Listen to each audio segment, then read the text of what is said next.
నమస్కారం.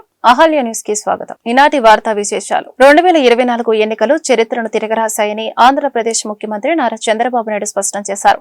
ఈ సభ రాజకీయాలు ఓట్ల కోసం కాదని ఇచ్చిన మాట నిలబెట్టుకున్నామని చెప్పేందుకే ఈ సభను ఏర్పాటు చేసినట్లు సీఎం చంద్రబాబు పేర్కొన్నారు. బుధవారం అనంతపురంలో ఏర్పాటు చేసిన సూపర్ 6 సూపర్ హిట్ బహిరంగ సభలో సీఎం చంద్రబాబు మాట్లాడుతూ ఈ సభ రాజకీయాలు ఓట్ల కోసం కాదన్నారు. 15 నెలల పాలనలో ఇచ్చిన మాట నిలబెట్టుకున్నామని చెప్పేందుకే ఈ సభను ఏర్పాటు చేసినట్లు సీఎం చంద్రబాబు పేర్కొన్నారు.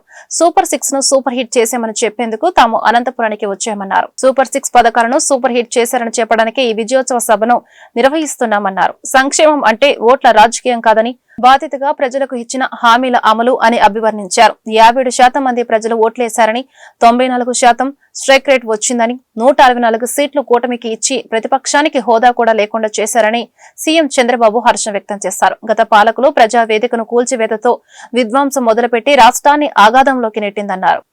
అవినీతి, అక్రమాలు, అప్పులు, తప్పుడు కేసులతో రాష్ట్రాన్ని విధ్వంసం చేశారని ఆవేదన వ్యక్తం చేశారు. అధికారంలోకి రాగానే ఈ పథకాలను సూపర్ హిట్ చేశామన్నారు.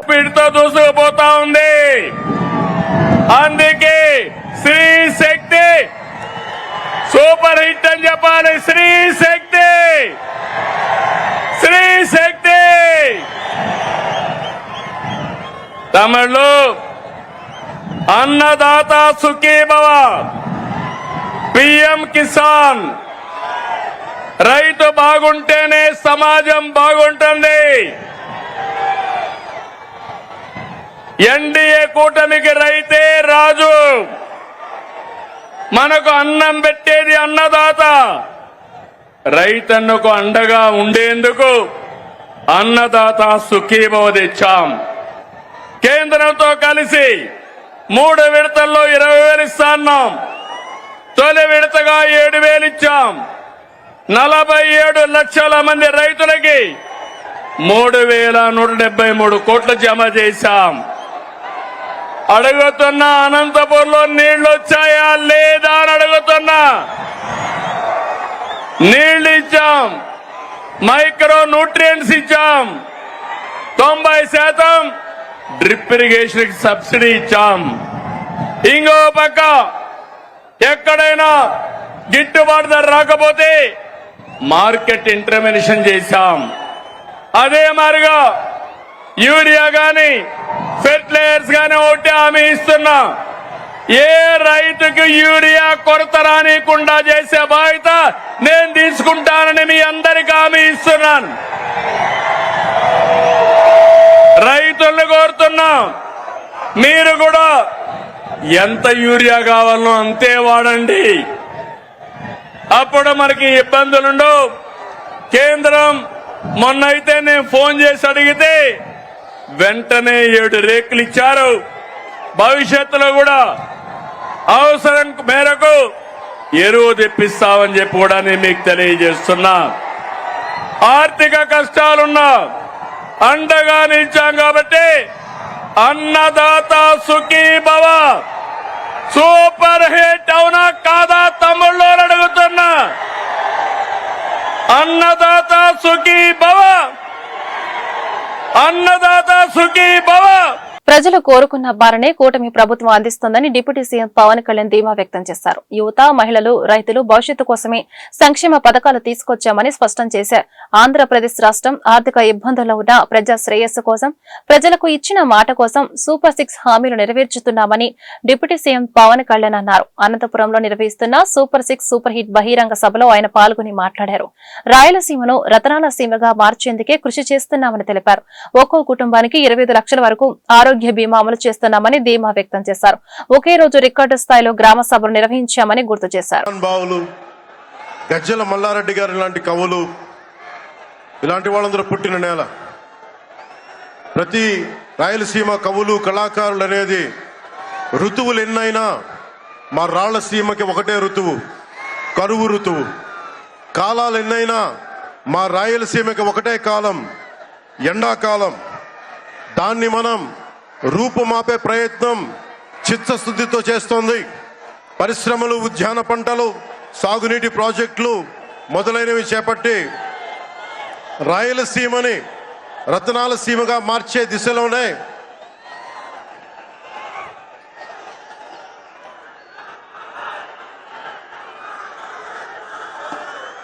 ఈ రోజున మేమందరం గౌరవ ముఖ్యమంత్రి గారి చంద్రబాబు నాయుడు గారి నాయకత్వంలో మేము ముందుకున్నాం. ఈ సూపర్ 6 కార్యక్రమం ఇన్ని వేల కోట్లు ఆర్థిక ఇబ్బందులుండి వీటన్నిటిని ముందుకు తీసుకురాగలుగుతున్నామంటే మీ భవిష్యత్తు కోసం, యువత భవిష్యత్తు కోసం, మహిళల భవిష్యత్తు కోసం, ప్రతి ఆంధ్రప్రదేశ్లో ఉన్న ప్రతి ఒక్కరూ బాగుండాలి, మీరు ఆనందంగా ఉండాలి. మీరే అన్నారు, ఆ రోజు మేము అడిగాం, రాష్ట్రం బాగుండాలి, యద్భావం తద్భవతి. మీరు ఎలా ఆలోచించారో మేమందరం కలిసికట్టుగా పార్టీలు వేరైనప్పటికీ రాష్ట్ర హితువు, రాష్ట్ర శ్రేయస్సును దృష్టిలో పెట్టుకొని ఈ రోజున మీ ముందుకొచ్చి ఇంత ఘన విజయంగా, ఇంత దిగ్విజయంతో ఈ సూపర్ 6 కార్యక్రమాన్ని మీ ముందుకు తీసుకొచ్చాం. దీని సూపర్ 6 కార్యక్రమానికి సంబంధించి భవిష్యత్తు రాయలసీమ వెనుకబాటుతనం గురించి, దానికి నీటి సౌకర్యాల గురించి, పారిశ్రామిక గురించి గౌరవ ముఖ్యమంత్రి గారు మాట్లాడతారు. నేను చెప్పదలుచుకున్నది ఒకటి, ఆరోగ్య బీమా పథకం సాకారం కాబోతుంది. ఒక్కొక్క పథకం ద్వారా ఒక్కొక్క కుటుంబానికి 25 లక్షల ఆరోగ్య బీమా వర్తిస్తుంది. అలాగే పర్యాటక రంగంలో కూడా మనకి దాదాపు 10,000 పైచిలకు పెట్టుబడులు ఆకర్షిస్తున్నాం. అలాగే పంచాయతీ రాజ్ శాఖలో కూడా పల్లె పండుగ ద్వారా 13,300 గ్రామ పంచాయతీలని గ్రామ సభలు నిర్వహించి రికార్డు చేసి 2,007 కిలోమీటర్ల బీటీ రోడ్లు, 4,000 కిలోమీటర్ల సిసి రోడ్లు చేయగలిగాం. 1,55,000 నీటి కుంటలు నిర్మించి 1 TMC నీటిని వర్షాకాలం నిల్వ చేయగలిగాం. అలాగే మూగజీవాల దాహార్తి తీర్చేందుకు 15,000కు పైగా నీటి తొట్లు నిర్మించాం. తిరుమల తిరుపతి దేవస్థానం ఈవోగా అనిల్ కుమార్ సింఘాల్ బుధవారం బాధ్యతలు చేపట్టారు. అంతకుముందు ఆయన అలిపిరి మార్గంలో కాలినడకన కుటుంబ సభ్యులతో కలిసి తిరుమల చేరుకుని ఆనంద నిలయం కొలువు తీరిన శ్రీవారిని దర్శించుకున్నారు. అనంతరం అనిల్ కుమార్ సింఘాల్ కు టీటీడీ అధికారులు తీర్థ ప్రసాదాలు అందించారు. వేద పండితులు ఆశీర్వచనం చేశారు. ఈ సందర్భంగా అనిల్ కుమార్ సింఘాల్ మాట్లాడుతూ తాను టీటీడీ ఈవోగా రెండోసారి బాధ్యతలు చేపట్టడం పూర్వజన్మ సుకృతమని పేర్కొన్నారు. తనకు మరోసారి ఈవోగా పనిచేసే అవకాశం ఇచ్చిన సీఎం చంద్రబాబు నాయుడుకి ఈ సందర్భంగా కృతజ్ఞతలు తెలిపారు. ఇవాళ రెండోసారి టీటీడీ ఈవోగా బాధ్యత స్వీకరించడం నేను పూర్వజన్మ సుకృతంగా భావిస్తున్నా. గౌరవనీయులు ముఖ్యమంత్రి వర్యులు కూడా ఈ సందర్భంగా ధన్యవాదాలు తెలుపుకుంటా ఉన్నాను.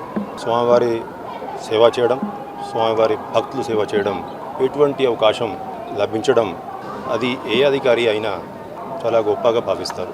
అటువంటి పరిస్థితుల్లో మొట్టమొదటిసారి మే 2017 నుంచి అక్టోబర్ 2020 దాదాపు మూడు సంవత్సరాలు వాయిదా పాటు అవకాశం స్వామివారు కల్పించారు. మరి 5 సంవత్సరాల తర్వాత రెండోసారి టీటీడీగా రావడం, మధ్యలో కూడా ప్రిన్సిపల్ సెక్రటరీ అండ్ గవర్నమెంట్స్గా టీటీడీ బోర్డు సభ్యునిగా కూడా పనిచేయడం జరిగింది. ఎంతోమంది టీటీడీ అధికారులు, అదేవిధంగా ఎంతోమంది భక్తులు గత కొంతకాలం నుంచి స్వామివారు మీకు టీటీడీ యోగా మళ్ళీ అవకాశం కల్పిస్తే బాగుంటుందనేది కోరుకోవడం జరిగింది. వీళ్ళందరి ఆశీస్సుల వల్ల సాధ్యమైందనేది నేను భావిస్తూ ఉన్నాను. రెండోసారి రావడం వల్ల నా మీద కూడా బాధ్యత ఎంతైనా పెరిగింది. సంవత్సరాల నుంచి టీటీడీ భక్తుల కోసం ఎన్నో ఫెసిలిటీస్, సౌకర్యాలు ఏర్పాటు చేసుకోవడం, రకరకాల కార్యక్రమాలు తీసుకోవడం జరుగుతూ ఉంది. మనం ఎంత చేసినా మళ్ళీ స్కోప్ ఫర్ ఇంప్రూవ్మెంట్ ఉంటూనే ఉంటుంది. దాదాపు గత ఒక సంవత్సరం పై నుంచి ఉన్నటువంటి అధికారులు తిరుమల జయ గారి ద్వారంలో లడ్డూ ప్రసాదాలు క్వాలిటీ పెంచుకోవడం, అన్న ప్రసాదాలు క్వాలిటీ పెంచుకోవడం మనం అందరం చూసాం. ఇవాళ కూడా అలిపిరి మార్గం నుంచి వస్తూ ఉంటే చాలామంది భక్తులతో నేను ఇంటరాక్ట్ అయ్యేటప్పుడు అందరూ అన్నప్రసాదం, అదేవిధంగా లడ్డు ప్రసాదం క్వాలిటీ మీద సంతృప్తి వ్యక్తం చేశారు. ఇంకా కొన్ని సలహాలు సూచనలు ఇచ్చారనుకోండి, అవన్నీ పరిగణలోకి తీసుకొని మిగతా వస్తున్నటువంటి ఫీడ్బ్యాకు, డయల్ కార్యక్రమము, IVRS సిస్టమ్స్, ఇవన్నీ వస్తున్నటువంటి ఫీడ్బ్యాకు ఆధారంగా అధికారులందరితో కూడా సమావేశం ఏర్పాట్లు చేసుకొని బాగా ఆలోచించి, అదేవిధంగా టీటీడీ బోర్డు ఇవన్నీ ఇష్యూస్ని కూడా బాగా లోతుగా పరిశీలించి నిర్ణయాలు ఎప్పటికెప్పుడు భక్తులకి ఇంకా మెరుగైన సేవలు అందించే దిశలో పని చేస్తామని చెప్పేసి ఈ సందర్భంగా హామీ ఇస్తా ఉన్నాం. నిన్న గౌరవనీయులు ముఖ్యమంత్రి గారిని కూడా కలవడం జరిగింది. కొన్ని సలహాలు, సూచనలు, దిశానిర్దేశం చేశారు. ప్రత్యేకంగా మనం స్వామివారి దేవాలయం ఇక్కడ పవిత్రతని కాపాడుకుంటూనే భక్తుల కోసం ఇంకా ఏ విధంగా మనం టెక్నాలజీని ఉపయోగించి కానీ వేరే విధంగా కానీ ఏ విధంగా సామాన్య భక్తులకి న్యాయం చేయగలుగుతాము దాని మీద దృష్టి పెట్టాల్సిన అవసరం ఉందనేది తెలియజేశారు. అదేవిధంగా కొప్పరపు కవుల 23వ జాతీయ పురస్కారాన్ని బ్రహ్మశ్రీ చాగంటి కోటేశ్వరరావుకు విశాఖలో ప్రదానం చేశారు. కొప్పరపు కళాపీఠం ప్రకటించిన ఈ పురస్కారాన్ని సుప్రీంకోర్టు పూర్వ ప్రధాన న్యాయమూర్తి జస్టిస్ ఎన్వి రమణ అందించారు.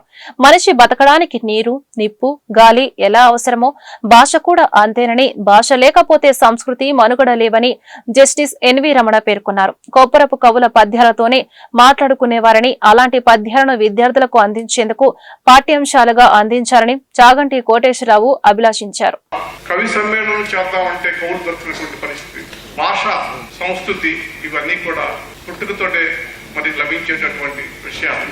అగ్ని, నీరు, వాయువు ఎంత అవసరమో మన భాష కూడా అంతే అవసరం. భాష లేకపోతే మన సంస్కృతి లేదు, మన మనుగడే లేదు.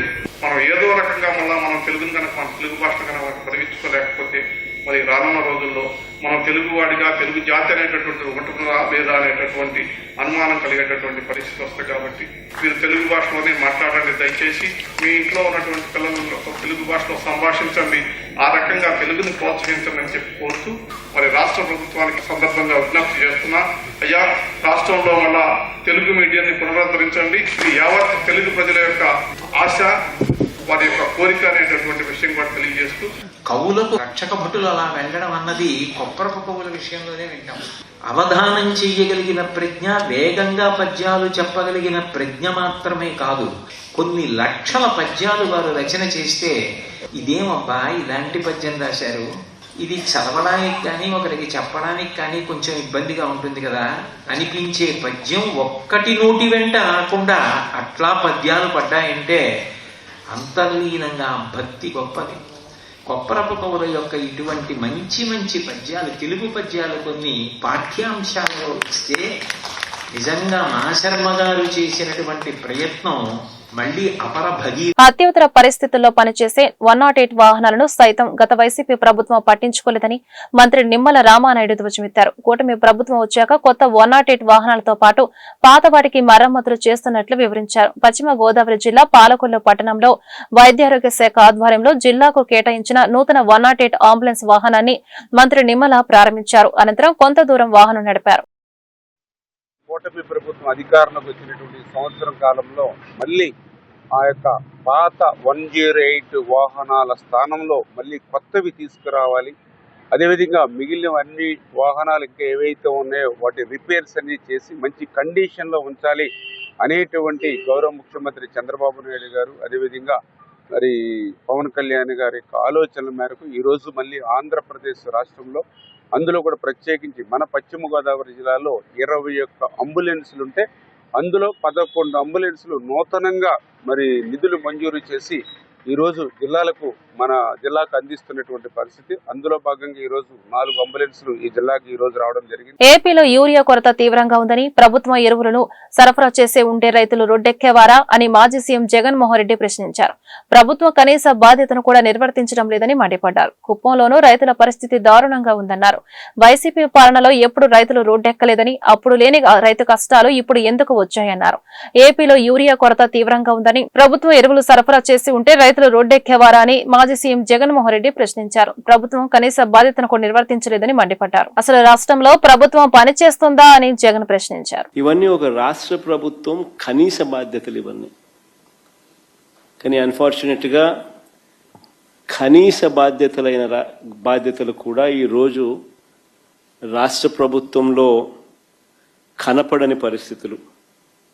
అందుకని అడుగుతా ఉన్నాం, అసలు ఈ రాష్ట్రంలో పాలన అనేది సాగుతూ ఉన్నది ప్రజల కోసం సాగుతూ ఉందా, లేకపోతే దోపిడీదారుల కోసం ఈ పాలన సాగుతూ ఉందా అన్నది నిజంగా అర్థం కాని విషయమే. ఒక క్వశ్చన్ మార్క్.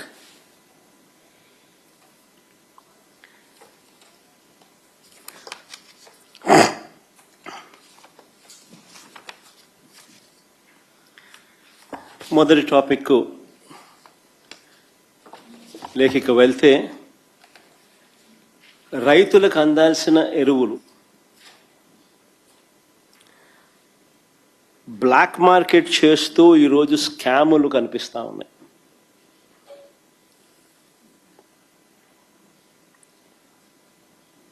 దాన్ని నిరసిస్తూ మా పార్టీకి సంబంధించిన నాయకులు, కార్యకర్తలు రైతులకు తోడుగా నిలబడుతూ రైతుల పక్షాన రైతులతో కలిసి ఆర్డీఓలకు నిన్న అర్జీ ఇచ్చే కార్యక్రమం చేశారు. ఆశ్చర్యం ఏమిటనంటే రైతుల తరపున మేము చేసే ఈ కార్యక్రమం అడ్డుకుంటూ ఏకంగా పోలీసులు దీన్ని అనగదొక్కే కార్యక్రమం ఏ మాదిరిగా చేస్తారు అని చెప్పి చూస్తే ఆ నోటీసులు ఒకసారి చూపించండి, ఒకసారి ప్లే చేయండి ఒకసారి. అన్నదాత పోరులో వైసీపీ నాయకులు తప్ప రైతులు ఎవరూ లేరని పత్తిపాడు ఎమ్మెల్యే బూర్ల రామాంజనేయులు ఎద్దేవా చేశారు. ప్రజలు చీకొట్టినా వైసీపీ నాయకులు ఎలాంటి మార్పు రాలేదని మండిపడ్డారు. ఏదో ఒక అంశాన్ని రాజకీయం చేసి అభూత కల్పనలు సృష్టిస్తున్నారని దుయ్యబట్టారు. రాష్ట్రంలో తగినంత యూరియా అందుబాటులోనే ఉందని, రైతులు సంతోషంగా ఉన్నారని చెప్పారు. అయితే వైసీపీ దీనిపై నానా యాగి చేయడం దుర్మార్గమని ధ్వజమెత్తారు. గుంటూరు జిల్లా తెలుగుదేశం పార్టీ కార్యాలయంలో బుధవారం ఏర్పాటు చేసిన మీడియా సమావేశంలో బూర్ల రామాంజనేయులు మాట్లాడారు. యూరియా కోసం రైతులు గొడవ చేసిన ఘటన ఒక్కటైనా చూపిస్తారా అని నిలదీశారు. తన ప్రతిపాడు నియోజకవర్గంలో 5 మండలాలలో రైతులకు సరిపడా యూరియా సరఫరా చేశామని గణాంకాలతో సహా వివరించారు. శ్రీశక్తి మన రాష్ట్ర అభివృద్ధికి మలుపు అని వివరించారు. సోషల్ మీడియాలో వ్యక్తిత్వ హననానికి పాల్పడిన వారిని అణిచివేస్తామని హెచ్చరించారు. తురగపాలెంలో సాధారణ పరిస్థితులు నెలకొన్నాయని వివరించారు. వైసీపీ వాళ్ళు చేస్తున్నది అభూత కల్పన. రైతాంగం ఎలాంటి ఇబ్బంది పడడం లేదు. రైతాంగం హ్యాపీగా వాళ్ళకి కావలసినటువంటి ఎరువులు తీసుకునే విషయంలో సంతోషంగా ఉన్నారని చెప్పడానికి ఒక పత్తిపాడు నియోజకవర్గానికి సంబంధించిన స్టాటిస్టిక్స్ మేము ముందు ఉంచుతా. పత్తిపాడు నియోజకవర్గంలో మాకు 5 మండలాలు ఉన్నాయి.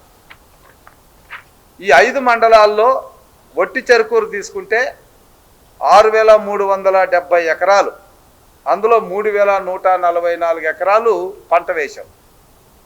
దీనికి యూరియా 1,489 మెట్రిక్ టన్స్. దాంట్లో ఇప్పటికీ రైతులకు అందించింది 1,191. ఇంకా మాకు 300 మెట్రిక్ టన్నులు స్టాక్ ఉంది. అది DCMSలో కావచ్చు, మార్కెట్లో కావచ్చు, లేదా ప్రైవేట్ వ్యక్తుల దగ్గర కావచ్చు. ఎందుకంటే డిస్ట్రిబ్యూషన్లో ఒక ప్రమాణాలు పాటిస్తున్నాం. 70% మార్కెట్, మరి రైతు భరోసా కేంద్రాలు, DCMS పాయింట్స్లు, వీటికి సంబంధించి ఇవ్వడం అనేటువంటి జరుగుతుంది.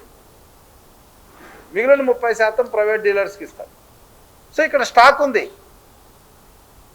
అదేవిధంగా పత్తిపాడులో తీసుకుంటే 16,000 ఎకరాలకి 6,000 ఎకరాలు ఇప్పుడు నాట్లు వేశారు. దానికి 1,774 ఒక యూరియన్ గురించే నేను చెప్తున్నా. DAP ప్రాబ్లం లేదు, చాలా స్టాక్ ఉంది. 1,774 మెట్రిక్ టన్నులు మనం తెప్పించుకుంటే 885 అక్కడ తీసుకోవడం జరిగింది. ఇంకా 888 మెట్రిక్ టన్నులు వివిధ గోడౌన్లో స్టాకుల్లో ఉంచాం.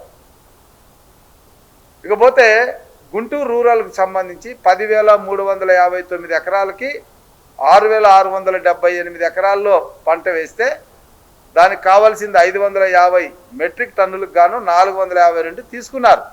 ఇంకా 98 మెట్రిక్ టన్నులు స్టాక్ ఉంది.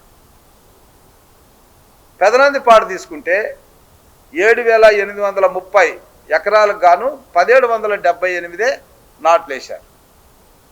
దానికి 301 మెట్రిక్ టన్నులు తీసుకుంటే 128 మెట్రిక్ టన్నులు ఇప్పటికి రైతులకు అందజేశాం. ఇంకా 173 మెట్రిక్ టన్నులు స్టాక్ ఉంది. కాకుమాను అత్యధికంగా వరి వేసేటటువంటి మండలంగా 24,000 ఎకరాలు, అందులో 20,000 ఎకరాలు వేశారు. సో అక్కడ 1,778కి 1,568 మెట్రిక్ టన్నులు రైతులకు ఇవ్వడం జరిగింది. తెలంగాణ రాష్ట్రంలో అట్రాసిటీ బాధితులకు 1000 డబుల్ బెడ్రూమ్ ఇళ్లు ఇచ్చామని ఆ రాష్ట్ర SC/ST కమిషన్ చైర్మన్ బక్కి వెంకటయ్య తెలిపారు. దళితులకు అన్యాయం జరిగితే ఎస్సీ ఎస్టీ కమిషన్ ఆగమేఘాలపై స్పందిస్తుందని చెప్పారు.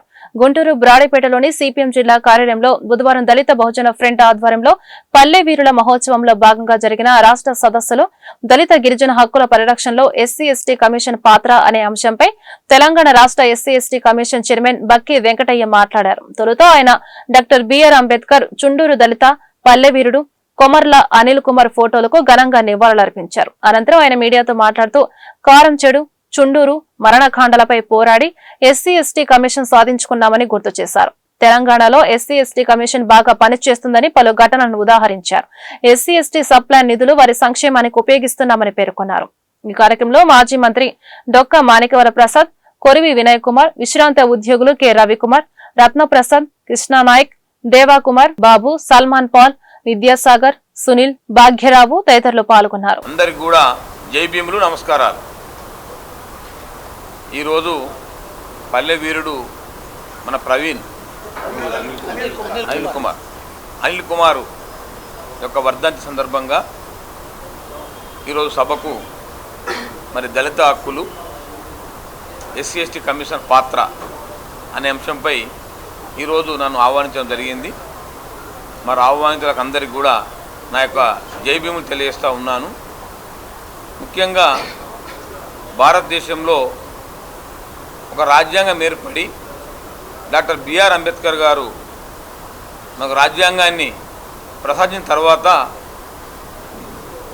అది స్పెషల్గా కమిషన్ ఉండాలని చెప్పి ఆనాడే పొందుపరచడం జరిగింది.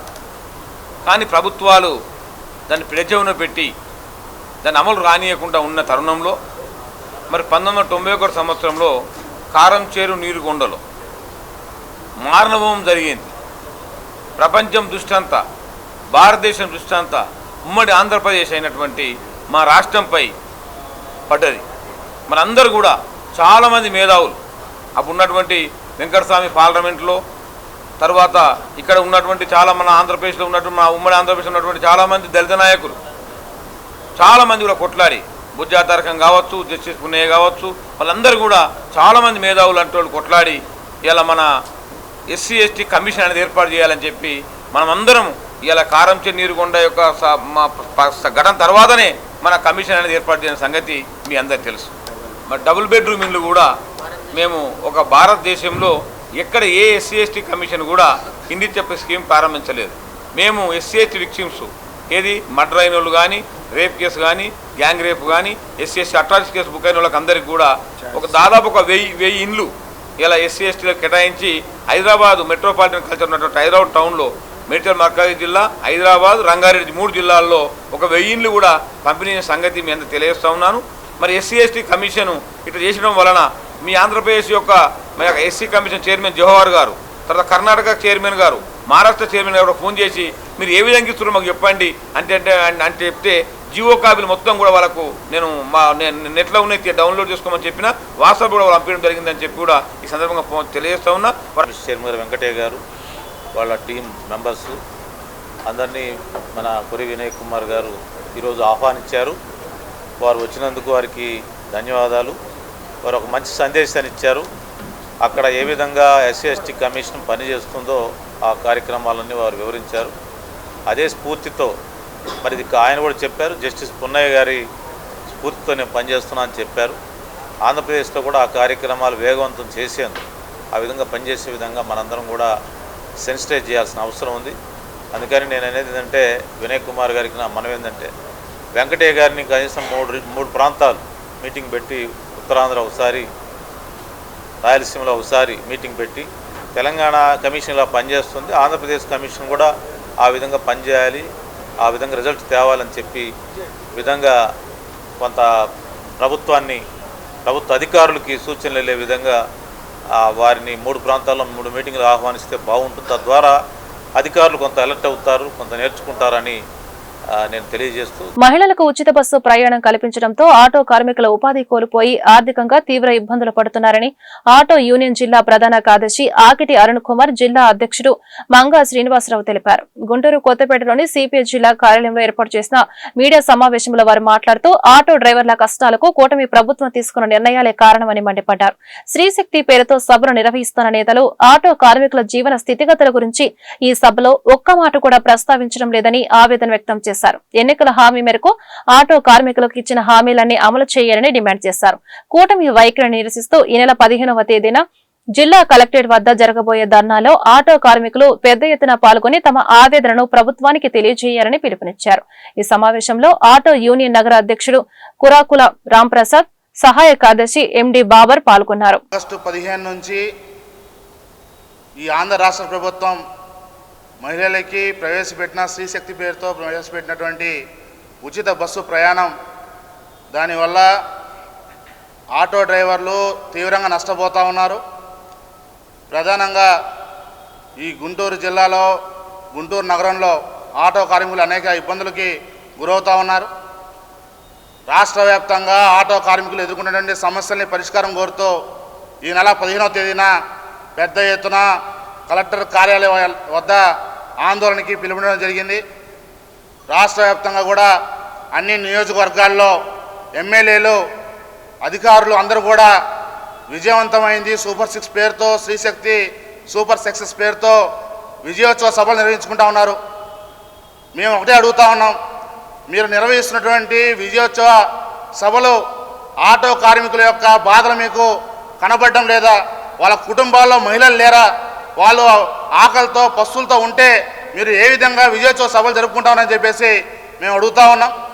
ఎన్నికలకు ముందు ప్రచారం చేస్తున్నటువంటి క్రమంలో నారా చంద్రబాబు నాయుడు గారు ఆటో కార్మికులు ధరించేటువంటి యూనిఫామ్ అయినటువంటి కాకి చొక్కాని వేసుకొని ఊరూరా తిరుగుతూ ఆటో కార్మికులకు సంబంధించి వాళ్ళు మేము ఆదుకుంటాం, గతంలో ఉన్నటువంటి ప్రభుత్వం కేవలం 10,000 మాత్రమే ఇస్తూ ఉంది, మేము వస్తే అధికారంలోకి వచ్చిన తర్వాత ప్రతి ఒక్క ఆటో డ్రైవర్కి 15,000 ఇస్తామని చెప్పేసి ఆనాడు వాగ్దానం చేశారు. ఆ వాగ్దాన్ని తుంగలో తొక్కుతూ ఇప్పటికి కూడా సుమారు 2 సంవత్సరాలు గడుస్తూ ఉన్న ఒక్క రూపాయి కూడా ఆటో కార్మికుడికి ఇవ్వకుండా మీరు ఆటో కార్మికులు మొత్తం కూడా మోసం చేస్తూ ఉంది ఈ యొక్క ఎన్డీఏ కూటమి ప్రభుత్వం. ఖచ్చితంగా ఆటో కార్మికులు ఎదుర్కొనేటువంటి సమస్యలు పరిష్కారం అయ్యేంత వరకు కూడా పోరాటాలకు మేము సిద్ధమవుతా ఉన్నాం. రాబోయే రోజుల్లో ఈ నెల 15వ తేదీ జరగబోయేటువంటి పెద్ద ఎత్తున రాష్ట్ర వ్యాప్త ధర్నాలో భాగంగా గుంటూరు జిల్లా కలెక్టర్ కార్యాలయం వద్ద ధర్నా జరగబోతా ఉంది. ఆటో కార్మికులు అందరూ కూడా పాల్గొనే ఒక ధర్నా కార్యక్రమాన్ని విజయవంతం చేయవలసిందిగా కోరుతా ఉన్నాం. అందరికీ నమస్కారం. ఆటో కార్మికులు ఈ కూటమి ప్రభుత్వం వచ్చిన తర్వాత, జనసేన, టీడీపీ, బీజేపీ వచ్చిన తర్వాత ఆటో డ్రైవర్లు అనేకమైన సమస్యలు ఎదుర్కొంటూ ఉన్నారు. ఈ శ్రీశక్తి బస్సు వలన పట్టణాలలో, పల్లెటూరులో అనేక మంది ఆటో డ్రైవర్లు తిండి లేక, బాడిగలు లేక, రోజువారీలు కట్టలేక, ఫైనాన్సులు కట్టలేక నానా ఇబ్బందులు పడుతూ ఉన్నారు. అనేక మంది, వేల మంది ఆటో డ్రైవర్లు రోడ్డు మీద పడుతూ ఉన్నారు. కనీసం మీరు గుర్తించి ఆటో డ్రైవర్లకి మీరు హామీ ఇచ్చిన సంవత్సరానికి 15,000 రూపాయలు ఇస్తానన్నారు, అది ఇవ్వలేదు.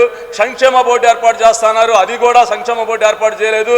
21, 31 జీవోను రద్దు చేస్తున్నారు, అది కూడా లేదు.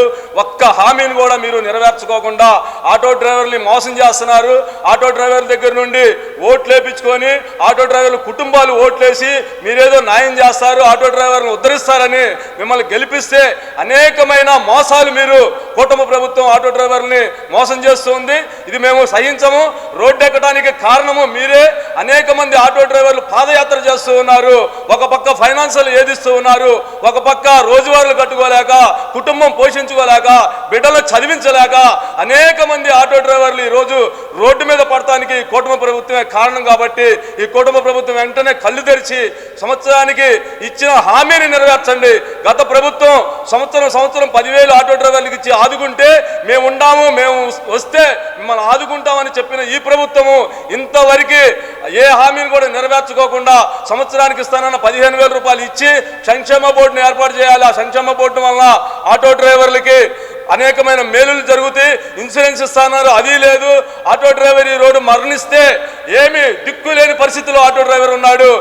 సంవత్సరానికి మీరు ఆటో డ్రైవర్కి ఇచ్చి అట్లాగే ఇన్సూరెన్స్ కూడా క్లెయిమ్ చేయాలని మీ ద్వారా మీడియా మిత్రుల ద్వారా తెలియజేస్తున్నాం. కామ్రేడ్, సెప్టెంబర్ 13వ తేదీన గుంటూరులో జరగనున్న ఏఎస్ఎఫ్ రాష్ట్ర సదస్సును జయప్రదం చేయాలని రాష్ట్ర ప్రధాన కార్యదర్శి బందెర నాసర్జీ పిలుపునిచ్చారు. బుధవారం గుంటూరు కొత్తపేటలోని మల్లెలింగ భవన్ లో ఏర్పాటు చేసిన మీడియా సమావేశంలో నాసర్జీ మాట్లాడుతూ నూతన సంస్కరణల పేరుతో కూటమి ప్రభుత్వం యూజీ నుంచి పీజీ విద్య వరకు నాశనం చేస్తుందని ఆరోపించారు.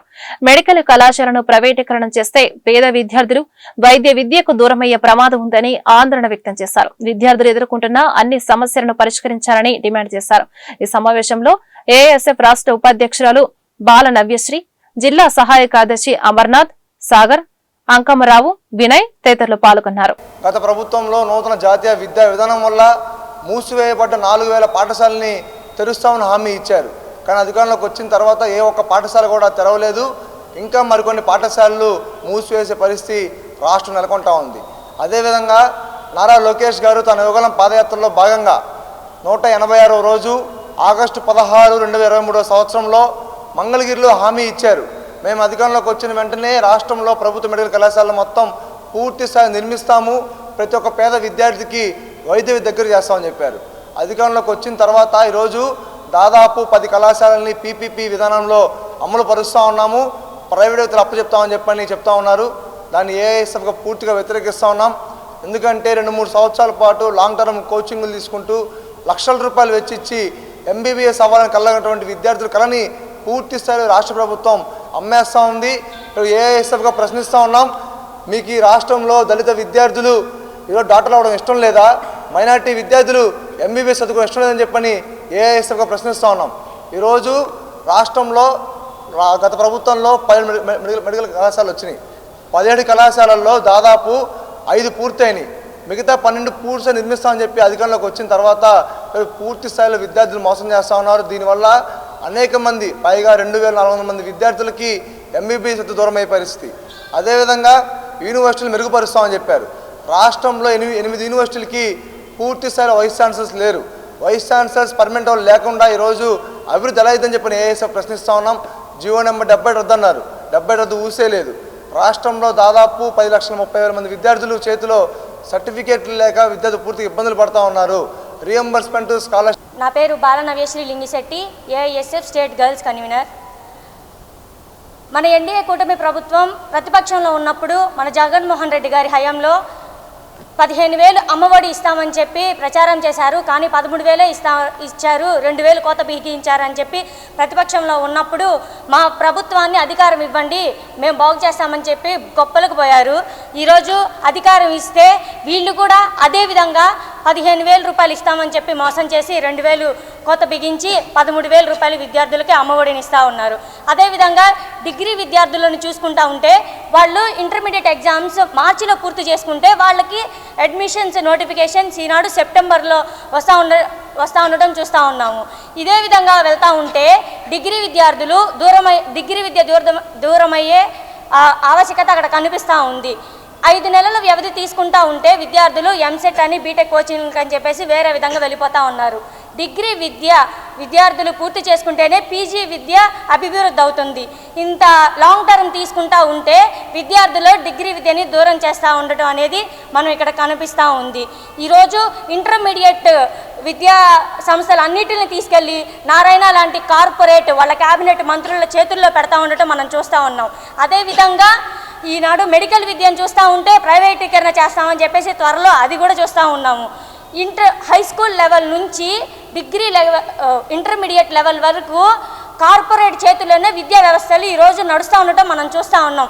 ఈరోజు అదే ఎన్డీఏ ప్రభుత్వం డిగ్రీ విద్యను అలానే పీజీ విద్యను కూడా ప్రైవేటీకరణ చేసే విధంగా వాళ్ళ యొక్క ఆలోచనలు భవిష్యత్తులోకి తీసుకెళ్లడం ఉండడం ఇటువంటి దారుణమైన పరిస్థితిని కార్యాచరణనే మనం చూస్తా ఉన్నాము. బీజేపీ రాష్ట్ర అధికార ప్రతినిధిగా నియమించినందుకు దర్శనపు శ్రీనివాస్ ఆ పార్టీ పెద్దలకు కృతజ్ఞతలు తెలిపారు. పార్టీ పిలుపునిచ్చిన ప్రతి కార్యక్రమాన్ని విజయవంతం చేస్తామని స్పష్టం చేశారు. గుంటూరులో ఏర్పాటు చేసిన మీడియా సమావేశంలో దర్శనపు శ్రీనివాస్ బీజేపీ జిల్లా అధ్యక్షులు చెరుకూరి తిరుపతిరావుతో కలిసి మాట్లాడారు. రైతుల గురించి మాట్లాడే అర్హత జగన్కు లేదన్నారు. కూటమి పాలనలో రైతులు సంతోషంగా ఉన్నారని వివరించారు. బీజేపీ రాష్ట్ర అధికార ప్రతినిధిగా నియమించిన దర్శనపు శ్రీనివాస్ కు మాజీ మంత్రి డొక్క మాణిక్యవర ప్రసాద్ శుభాకాంక్షలు తెలిపారు. బీజేపీ వాయిస్ సమర్థవంతంగా వినిపించాలని సూచించారు. దర్శనపు శ్రీనివాస్ ఆంధ్రప్రదేశ్ రాష్ట్ర అధికార ప్రతినిధిగా నన్ను నియమించడం జరిగింది. భారతీయ జనతా పార్టీ ఏ వేదిక మీదైనా కానీ పేద వర్గాల గొంతుగా నేను మాట్లాడటానికి నన్ను పార్టీ నియమించింది. ఈ సందర్భంగా భారతీయ జనతా పార్టీ రాష్ట్ర అధ్యక్షులు పివిఎన్ మాధవ్ గారికి, అదేవిధంగా మా పార్టీని నడిపించే ఆర్గనైజింగ్ సెక్రటరీ మధుకర్జీకి నేను శిరస్సు వంచి నమస్కరించి పార్టీ నియామకానికి పార్టీ ఏ కార్యక్రమాన్ని చేపట్టినా నిబద్ధతతో పనిచేస్తానని పార్టీ నాయకులందరికీ కూడా తెలియజేస్తూ, గౌరవ సుజనా చౌదరి గారికి కూడా నేను ధన్యవాదాలు తెలియజేసుకుంటూ, అదేవిధంగా మా జిల్లా అధ్యక్షులు చెరుకూరు తిరుపతిరావు గారికి కూడా ప్రత్యేకమైన ధన్యవాదాలు తెలియజేసుకుంటూ, ఈరోజు రాష్ట్రంలో కూటమి ప్రభుత్వం ఏర్పడి దాదాపుగా సంవత్సరం పైన అవుతుంది. రైతులకు కానీ అన్ని వర్గాల ప్రజలకు కానీ రాష్ట్ర ప్రభుత్వం ఎన్నో కార్యక్రమాలు చేస్తుంటే ఈ దుర్మార్గుడైన జగన్మోహన్ రెడ్డి ఈరోజు రైతుల గురించి మాట్లాడుతున్నారు. రైతులకు యూరియా అందట్లేదని అనేకమైన విషయాల్లో రైతుల విషయంలో జగన్మోహన్ రెడ్డి మాట్లాడే అర్హత లేదు. ఎందుకంటే జగన్మోహన్ రెడ్డి రైతుల గురించి కాదు మాట్లాడాల్సింది, గంజాయి పంట గురించి మాట్లాడాలి. గంజాయి సేవించే వ్యక్తులు ఈరోజు రైతుల గురించి మాట్లాడటం సిగ్గుచారంగా ఉంది. రాష్ట్ర ప్రభుత్వం ఎన్నో సేవా కార్యక్రమాలు పేద వర్గాలకి, మహిళలకి బస్సు పథకం కానీ ఉచిత బస్సు పథకం కానీ అనేకమైన యూరియా కొరతే లేదు. ఇప్పటికే దాదాపుగా కేంద్ర ప్రభుత్వం 17,000 టన్నులు ఈ 2 రోజుల క్రితం కాకినాడ పోర్టుకు పంపించడం జరిగింది. ఈరోజు జగన్మోహన్ రెడ్డి రాష్ట్రంలో కూటమి ప్రభుత్వంపై అసత్య ప్రచారం చేస్తే చూస్తూ ఊరుకోం. నేను ఈ కార్యక్రమానికి ఏర్పాటు చేస్తే వచ్చిన ప్రతి ఒక్క పెద్దలందరూ కూడా నమస్కారం. పెద్దలు దేవరాజు గారు, జిల్లా అధ్యక్షుడు తిరుపతిరావు గారు, టీవీ రావు గారు, బెహరా మేడం గారు, ఇంకా చాలామంది బీజేపీ పార్టీ నాయకులు, మహిళా సంఘాల నాయకులు, రకరకాల స్థాయిల్లో పనిచేసే బీజేపీ నాయకులు అంతా వచ్చారు. చాలామంది శ్రీనివాస్ మిత్రులు, ఫ్రెండ్స్ అంతా కూడా వచ్చారు. వాళ్ళందరూ కూడా నమస్కారం. దర్శనపు శ్రీనివాస్ గారిని బీజేపీ అధికార ప్రతినిధిగా నియామకం చేయడాన్ని బీజేపీ రాష్ట్ర నాయకత్వానికి, జిల్లా నాయకత్వానికి, ఆ నియామకానికి సహకరించిన పెద్దలందరూ కూడా మా తరఫున, అంటే ముఖ్యంగా నేను ఇక్కడ తెలుగుదేశం ప్రతినిధిగా కాదు కానీ ఒక మా సామాజిక వర్గానికి చెందిన శ్రీనివాస్కి అంత ఉన్నత స్థాయి కల్పించడాన్ని చాలా గర్వంగా ఫీల్ అవుతా ఉన్నాం. అదేవిధంగా వారికి ధన్యవాదాలు తెలియజేస్తాం. శ్రీనివాస్ మీకు ఇక్కడ మన దగ్గర చాలా సౌమ్యంగా, చాలా చిన్న వ్యక్తిలా కనిపించవచ్చు, కానీ దర్శనపు శ్రీనివాసు ఈ రాష్ట్ర జనాభాలో 9% ప్రజాప్రతినిధి. ఆయన 9% వాయిస్కి ఆయన రిప్రజెంటేటివ్. అట్లే కాకుండా ఇంకా ఆ మాటకు వస్తే 20% శ్రీనివాస్ గారి మిత్రులందరికీ కూడా పేరు పేరున నమస్కారాలు తెలియజేస్తున్నాం. దర్శనపు శ్రీనివాస్ గారు 2014లో భారతీయ జనతా పార్టీలో చేరడం, ఆ తర్వాత వారు అనేక ధార్మిక కార్యక్రమాలు ఎన్నో చేయటం, అలాగే భారతీయ జనతా పార్టీ కార్యక్రమాల్లో ఎంతో మంచి కార్యక్రమాలు చేయటం, అలాగే వారు చేస్తున్నటువంటి కార్యక్రమాలను రాష్ట్ర పార్టీ వారు గుర్తించి వారికి 2019లో వేమూరు నుంచి పోటీ చేసే అవకాశం కల్పించింది భారతీయ జనతా పార్టీ. వారి యొక్క సేవలు పార్టీకి ఎంతో అవసరం అని చెప్పి మా రాష్ట్ర పార్టీ వారు గుర్తించి వారికి వేమూరు నియోజకవర్గ బీజేపీ అభ్యర్థిగా నిలవడం, వారు ఎలక్షన్లో పోటీ చేసిన తర్వాత అది బాపట్లకి వెళ్ళడంలో. ఈ వార్తలు ఇంతటితో సమాప్తం. నమస్కారం.